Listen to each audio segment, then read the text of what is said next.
안녕하세요. 무동입니다.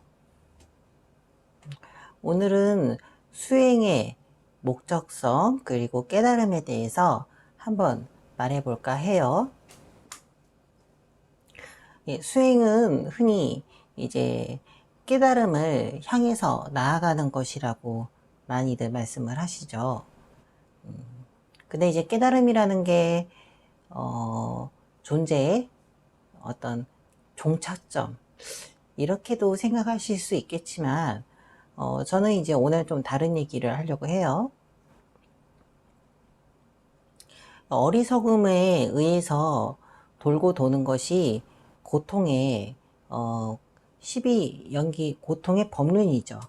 이 단계를 부처님께서는 12연기를 설하셔서 무명으로부터 시작한 미세한 번뇌의 흐름이 점점 그 몸을 불려가면서 결국에는 그 번뇌가 멸해지면서 또 다른 번뇌를 또 낳고 어떤 생사의 어떤 흐름으로 이어진다 이렇게 얘기를 하셨죠. 그러니까 번뇌 자체도 어떤 생멸의 끊임없는 흐름 속에 있는 것이고 그 흐름 속에서 이제 인간은 번뇌에 끄달리면서 윤회를 한다 이런 내용이 이제 불교의 교설인데요.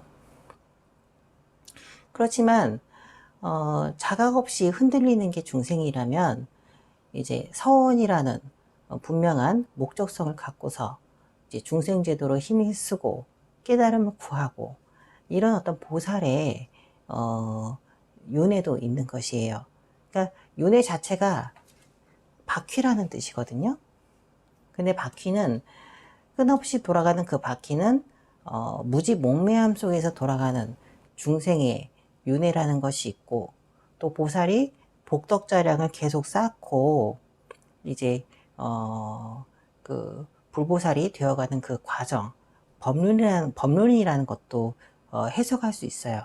똑같이 돌아가는 형태이지만 하나는 목적 없이 흔들리는 게 있고 다른 것은 다른 형태는 세세생생의 하나의 서원에 의해서 이제 복덕자량을 구족해가는 불보살의 모습이 있는 것이죠. 이제 불경에도 나와 있지만 아미타불께서는 삼겁에 거친 삼아승직업이라고 하죠. 그 아승직업의 수많은 명상을 통해서 극락세계를 건설했다라고 되어 있습니다. 그 말은 이제 하나의 어떤 서원을 세우고 몸을 계속 바꿔가면서 이제 그 오랜 세월의 명상의 힘으로 극락세계를 이뤘다는 거죠. 극락세계 자체가 이미 그 안에 있는 새라든가 그리고 물소리, 시냇물 이런 것들이 다 아미타불의 화신이라고 합니다.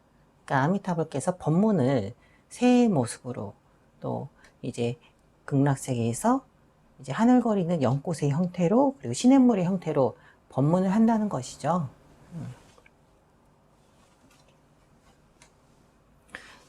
그러니까 이제 그런 어떤 불보살의 윤회와 그리고 범부중생의 윤회가 있다 이렇게 말씀을 드리는 거죠. 윤회 자체가 돌아가는 흐름이기 때문에 그것 자체가 나쁜 것은 아니에요.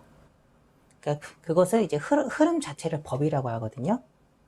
그러니까 그 나무가 나무가 자라서 이제 그것이 열매를 맺고 씨앗으로 떨어지고 그 씨앗이 다시 싹이 떠서 나무가 되는 그 흐름 자체를 이제 그 인연의 흐름이 모여서 이제 모였다가 또 과실을 맺고 그것이 다시 땅으로 떨어지고 이런 과정을 12연기, 연기법이라고도 하거든요. 근데 그게 나쁜 건 자체는 아니에요.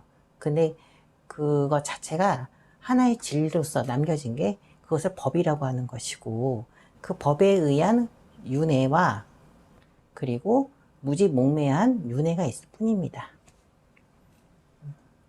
근데 이제 그 중생들은 깨달음을 향해서 많이 달려가려고 하시거든요. 같은 흐름이라면은 어차피 돌아가는 흐름이라면은 이제 보살의 행을 통해서 법륜으로서 윤회하는 게 좋다 이렇게 말씀을 드리는 거죠. 이제 깨달음에 대해서 한번 말씀을 드릴게요. 깨달음은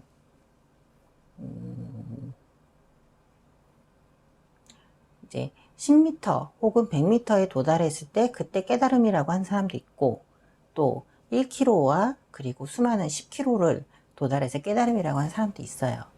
그러니까 깨달음이라는 건 어떤 의식의 변성 과정이라고 보시면 되거든요. 근데 그것이 수많은 어떤 복덕자량을 누적을 해서 이제 그 의식의 변성이라는 그 잠깐의 그 과정이라서 나 깨달았다고 하는 사람이 있을 것이고, 그리고 복덕자량이 좀 미약한데 그 상태에서 깨달았다고 말하는 사람도 있을 것이거든요. 그래서 선사의 깨달음, 그리고 불지의 깨달음, 부처님의 깨달음인 불지, 그리고 이제 그 나한 아라한의 깨달음, 이런 내용이 사실은 좀 다를 수는 있어요. 근데 이제 불교의 어떤 경전상의 책이랑 같은 거 보면은 거의 같은 수준으로 얘기를 하거든요. 근데 사실은 그렇진 않아요, 선생님들. 그러니까 깨달음은 존재의 끝은 아니에요. 그러니까 존재가 흐름의 과정 속에서 하나의 점을 찍고 다시 스타트 하는 것이 또 존재거든요. 관세음보살을 좀 예를 들게요. 관세음보살은 이미 성불해서 정법명 열애라는 이름을 갖고 있었다고 합니다. 근데 이제 중생 구제를 위해서 다시 보살의 몸을 놔두셨고요.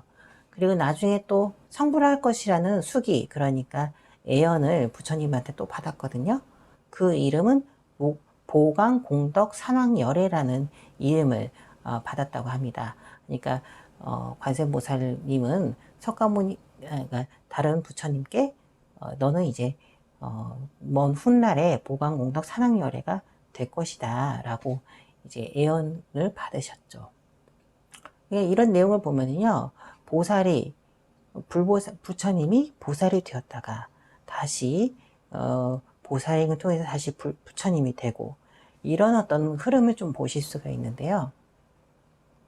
이 말은 이제 그 부처와 중생은 사실 중생이 그 복덕자량이 익으면 곧 부처인 거예요. 사실 둘은 다르지 않아요, 선생님들. 근데 이제 그 사람들은 많이 다르다고 생각하는데 사실은 같은데 그냥 익으면 그게 부처가 되는 거죠. 그리고 그 부처도 다시 또 익어가는 과정 속에서 보살로서 활동하시면서 또 부처가 나중에 되는 것이고요. 그러니까 계속 끝없는 흐름 속에서 있는 것이지, 다르마 그 법의 어떤 흐름이 있는 것이지 깨달음이 곧 끝이다, 이렇게 생각하시면 안 됩니다. 그것도 이제 그 깨달음이 끝이다, 깨달음은 존재의 멸함이다, 이렇게 여기는 것도 그 불교식으로 말하면 그것도 마장의 하나에 속하거든요. 그리고 이제 한 가지 또 말씀을 드릴 게 있는데,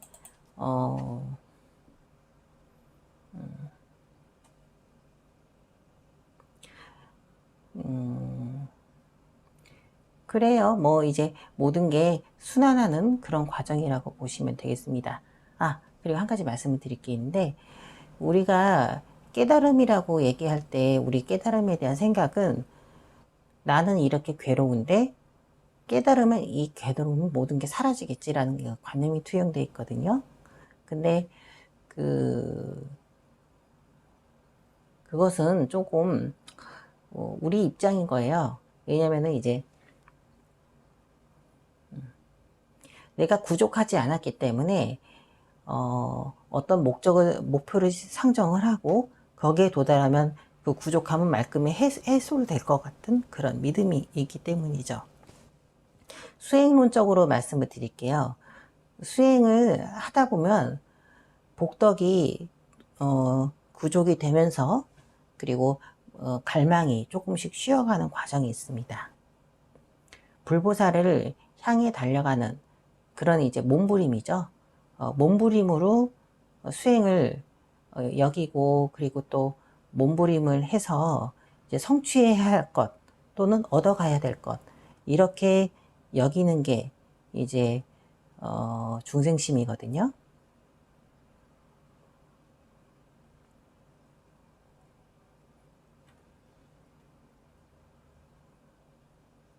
근데 이제 이 중생심이 수행을 2년 한다고 3년 한다고 그렇게 쉬지는 않습니다. 보통의 그게 수행 방식이에요.